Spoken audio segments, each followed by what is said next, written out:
Dôležité povedať, že na všetkom zlom skúsme hľadať niečo dobré. Preto my tu máme Ľudsku Kolárovú, ktorá môže napríklad povedať, ako s autizmom zápasia známi ľudia, alebo či sa to podarilo niekde už nejako aj využiť. Áno, ja si myslím, že je to nesmierne povzbudzujúce pre rodičov, ktorí možno len práve teraz prišli na to, že ich dieťatko má túto vývinovú poruchu.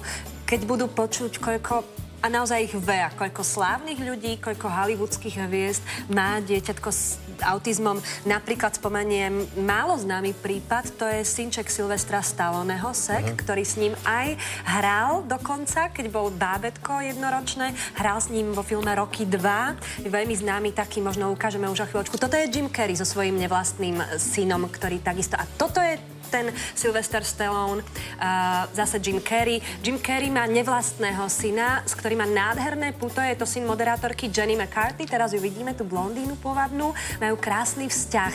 Jirka Korn a jeho bývalá manželka Katežina Kornová tiež sa spolu starajú o svojho autistického Filipka a ešte sme tam videli aj americkú rhythm and bluesovú speváčku Toni Braxton, ktorej syn takisto teda má túto vývinovú poruchu. Všetky tieto hviezdy sa angažujú, všetky veľmi pomáhajú ostatným ľuďom, aby svoje, až by som povedala, poslanie s takýmto potomkom zvládli a je to veľmi krásne, ako títo ľudia držia spolu a pomáhajú si.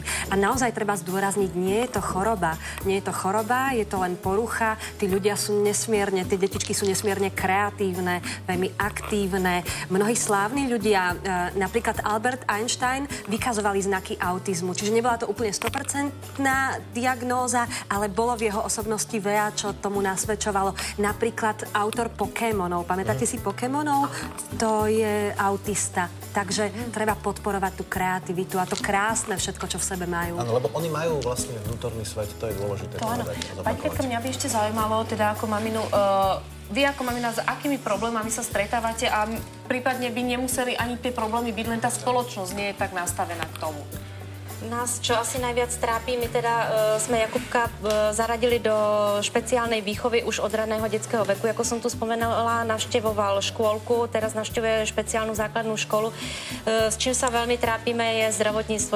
Už sa tiež niečo pohlo za tie roky osvety, ale ku príkladu zubné ošetrenie je nočná trauma celej rodiny, lebo existuje zubár pre neošetriteľných pacientov, ale najnovšie sme sa dozvedeli, že vlastne není možné ich ošetriť v narkóze, čo bolo ešte v roku 2006-2007 bežné, by sa dalo povedať. Čiže je to veľký stres nielen pre to dieťa, ale pre rodičov a asi pravdepodobne aj pre ten personál zdravotnícky.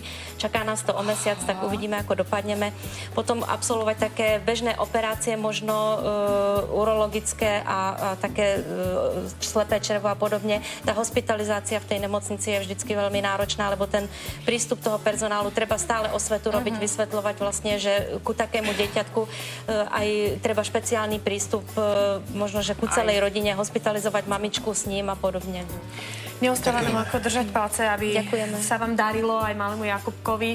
A ešte raz teda toto je tá dôležitá kartička, ktorou môžete aj vy pomôcť, keď podporíte tento fond. Budeme držať palce, nech sa darí všetko. Ďakujeme veľmi pekne za návštevu. Ďakujem.